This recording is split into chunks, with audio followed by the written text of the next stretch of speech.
안녕하세요, 여러분. 소중한 우리 가족의 건강을 함께 고민하는 6070 먹고 걷고 채널입니다. 채널에 오신 것을 환영합니다. 오늘 영상을 시작하기 전에 딱 한 가지만 여쭈어 볼게요. 혹시 최근에 종편 건강 방송이나 홈쇼핑 채널에서 이런 말 들어보신 적 있으신가요? 핵산은 생명의 근원입니다. 20세 이후부터 체내 합성이 줄어들기 시작하고 이 핵산을 보충하면 손상된 세포가 재생되고 주름이 펴지고 탈모가 회복됩니다.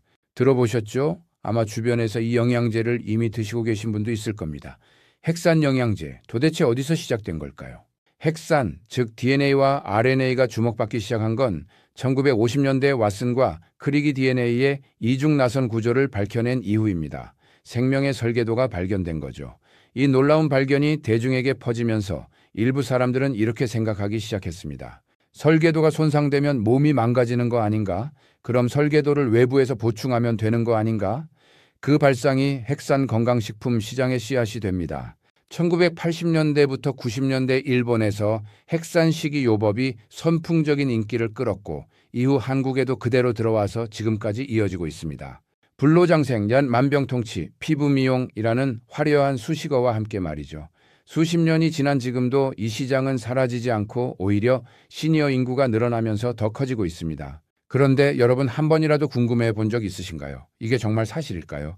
충격적인 부분은 바로 이거예요. 핵산이 몸에 좋다는 개념 자체는 틀리지 않습니다. DNA와 RNA는 분명히 우리 몸의 모든 세포에서 핵심적인 역할을 합니다. 문제는 그것을 먹는다고 해서 직접 효과가 생기느냐 하는 거죠. 이 두 가지는 완전히 다른 이야기입니다. 아주 쉬운 비유로 설명해 드릴게요. 핵산을 먹는다는 건 마치 집의 설계 도면을 먹는 것과 같습니다. 그 종이를 먹는다고 해서 내 집의 구조가 바뀌진 않죠? 오히려 위장에서 소화되어 그냥 몸 밖으로 나올 뿐입니다. 실제로 어떤 일이 일어나는지 과학적으로 설명해 드리겠습니다. 핵산은 굉장히 큰 분자 덩어리입니다. 당신이 핵산 영양제를 입에 넣는 순간 위장과 소장에서 소화 효소들이 이 거대한 분자를 잘게 부숩니다. 핵산을 구성하는 가장 작은 단위인 뉴클레오타이드, 그리고 더 쪼개져서 염기, 당, 인산으로 분해됩니다. 이렇게 분해된 조각들은 혈류로 흡수는 되지만 이건 이미 원래의 핵산이 아닙니다. 몸은 이 조각들을 재료로 삼아서 자기 방식대로 새 핵산을 만들 뿐입니다. 마치 레고 블록을 다 분해했다가 완전히 다른 모양으로 다시 조립하는 것처럼요. 대한의사협회 의학연구원 검토 자료와 생화학 전문가들이 수십 년 전부터 일관되게 말해온 내용이 바로 이겁니다. 핵산은 필수 영양소가 아니며 인체는 정상적인 식사만으로도 충분한 핵산을 스스로 합성할 수 있다. 특별히 심각한 흡수 장애가 없는 건강한 시니어라면 핵산을 따로 보충할 이유가 없다는 거죠. 그런데 더 중요한 인식이 필요합니다. 먹는 핵산이 효과가 없는 것을 넘어서 오히려 위험할 수 있다는 사실입니다. 그 전에 당신이 스스로 체크해 볼 수 있는 세 가지 질문을 드리겠습니다. 첫 번째, 혈액 검사에서 요산 수치가 높다고 들은 적이 있으신가요? 두 번째, 관절이나 발가락이 갑자기 심하게 붓거나 빨개진 적이 있으신가요? 세 번째, 신장 기능이 약하거나 만성 콩팥 질환 진단을 받은 적이 있으신가요? 이 세 가지 중 하나라도 해당된다면 핵산 영양제는 당신에게 특히 주의가 필요한 제품입니다. 왜 그럴까요? 핵산에 포함된 염기 중에 구아닌과 아데닌이 있습니다. 이 물질들은 퓨린 계통인데요. 몸속에서 분해되면 최종적으로 요산이 됩니다. 요산이 지나치게 쌓이면 관절의 날카로운 결정으로 침착되면서 극심한 통증을 일으키는데 이게 바로 통풍입니다. 한국 MSD 매뉴얼에 따르면 요산은 세포의 핵산, 즉 DNA와 RNA가 분해될 때 생기는 부산물이기도 합니다. 국내 통풍 환자 수는 최근 10년 새 2배 이상 늘었습니다. 식습관과 함께 각종 건강보조제의 무분별한 섭취도 원인 중 하나로 지목됩니다. 특히 시사저널이 2025년 2월에 보도한 내용처럼 나이가 들수록 신장의 요산 배출 능력이 떨어지기 때문에 시니어일수록 위험도는 더 높아집니다. 혈중 요산 수치가 7.0 마이크로그램 퍼 dl 이상이면 이미 고요산 혈증 상태이고 이 경우 심혈관 질환과 신장 질환 위험까지 동시에 높아집니다. 2025년 5월에 국제학술지에 발표된 탤런스 연구는 60에서 70세 시니어 191명을 대상으로 19주 동안 뉴클레오타이드 보충제를 섭취하게 한 무작위 대조 임상 시험인데요. 일부 긍정적인 신호는 있었지만 연구진 스스로도 장기적인 효과와 안전성에 대해 추가 연구가 필요하다고 명확히 밝혔습니다. 이 단 하나의 초기 연구 결과가 핵산이 노화를 막는다는 식으로 부풀려지는 게 현실입니다. 대부분의 시니어들은 이걸 모릅니다. 핵산 영양제 한 알의 가격과 그 실체 사이에는 엄청난 간극이 있다는 사실을요. 그렇다면 정말 중요한 질문으로 넘어가죠. 값비싼 영양제가 아니라 무엇이 내 DNA를 건강하게 유지시켜 줄까요? 여기서 최신 과학이 내놓은 가장 흥미로운 답이 등장합니다. 바로 후선 유전학, 영어로 에피게네틱스입니다. 2024년 BRIC 보고서를 포함한 국내외 다수의 연구에서 강조된 핵심 개념인데요. 아주 간단하게 설명드릴게요. 당신의 유전자를 악보라고 생각해 보세요. 같은 악보라도 어떤 악기로, 어떤 속도로, 어떤 감정을 담아 연주하느냐에 따라 전혀 다른 음악이 됩니다. 후선 유전학이 말하는 것도 바로 이겁니다. DNA 염기 서열은 바꿀 수 없지만 그 유전자가 켜지느냐 꺼지느냐는 우리의 일상적인 선택에 달려 있습니다. DNA 메틸화라는 화학적 과정을 통해 유전자 스위치가 조절되는데 놀랍게도 이것은 가역적입니다. 즉, 아직 늦지 않았습니다. 그럼 구체적으로 무엇을 하면 될까요? 4가지 실전 가이드를 드리겠습니다. 첫째는 걷기입니다. 메디게이트 뉴스가 소개한 의학 연구들에 따르면 규칙적인 유산소 운동은 DNA 메틸화 패턴을 개선하는 데 직접적인 영향을 줍니다.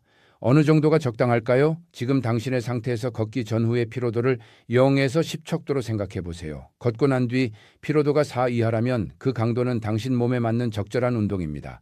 매일 15분에서 30분, 땀이 살짝 날 정도면 충분합니다. 둘째는 진짜 음식입니다. 비싼 인공 보충제보다 발효 음식인 된장, 김치, 그리고 제철 채소와 등 푸른 생선이 유전자에 훨씬 더 좋은 신호를 보낸다는 연구 결과들이 있습니다. 색깔 있는 채소를 다양하게 드시는 것만으로도 DNA를 보호하는 항산화 물질을 충분히 섭취할 수 있습니다. 셋째는 수면입니다. 수면 중에 세포 복구와 유전자 발현 조절이 가장 활발하게 이루어집니다. 핵산 영양제 한 달 복용보다 7시간 규칙적인 수면이 훨씬 강력한 유전자 건강 관리입니다. 넷째는 스트레스 관리입니다. 만성 스트레스는 DNA 메틸화를 나쁜 방향으로 바꿉니다. 하루 10분 명상이나 깊은 호흡만으로도 코르티솔 수치를 낮추고 유전자 발현 환경이 개선됩니다. 비용 제로입니다. 자, 냉정하게 한번 생각해 봅시다. 왜 핵산 영양제는 이렇게 오랫동안 이렇게 강하게 팔리고 있을까요? 핵산, DNA, RNA. 이 단어들은 어렵습니다. 어렵기 때문에 대부분의 소비자들은 검증하지 않습니다. 방송에서 흰 가운 입은 분이 도표 들고 설명하면 무조건 믿게 되죠. 마케팅은 바로 이 심리를 이용합니다. 핵산이 20세 이후 감소한다는 말은 사실입니다. 그런데 그러므로 핵산 영양제를 먹어야 한다는 결론은 비약입니다. 이 둘 사이에는 과학적으로 건너뛸 수 없는 큰 강이 있습니다. 2015년 생명과학 연구자 커뮤니티 BRIC에서 전문가들이 지적한 것처럼 우리 몸은 이미 대노보 합성이라는 경로를 통해 스스로 핵산을 만들어낼 수 있고 일반 식사만으로도 그 재료는 충분히 공급됩니다. 인산만 제대로 보충되면 몸이 알아서 합성한다는 거죠. 그런데 한 가지 더 봐야 할 게 있습니다. 일부 연구에서 핵산 보충제가 면역 기능이나 인지 능력에 약간의 긍정적 영향을 줄 수 있다는 초기 신호들이 있는 것은 사실입니다.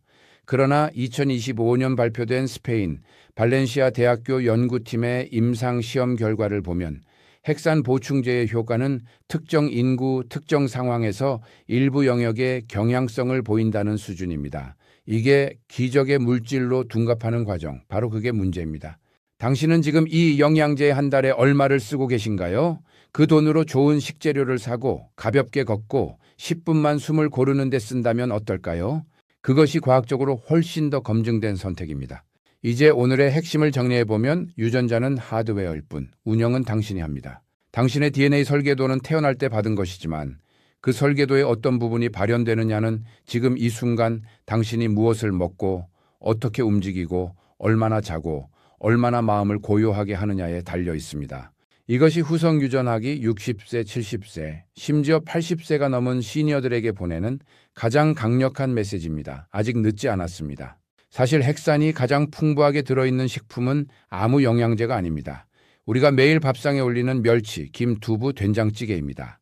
핵산의 구성 성분인 뉴클로타이드는 해산물, 내장육, 발효식품 안에 이미 충분히 있습니다. 수십만 원짜리 영양제통 안에 갇혀 있는 게 아니에요. 오늘 영상을 보신 당신 비싼 영양제 대신 오늘 저녁 된장찌개 한 그릇 더 드시고 식후에 15분만 걸어보시는 건 어떨까요? 그게 진짜 당신의 DNA를 위한 선택입니다. 여러분의 소중한 일상이 건강하시기를 바라며 오늘 영상은 여기서 마치겠습니다. 6070 먹고 걷고를 시청해 주셔서 감사합니다.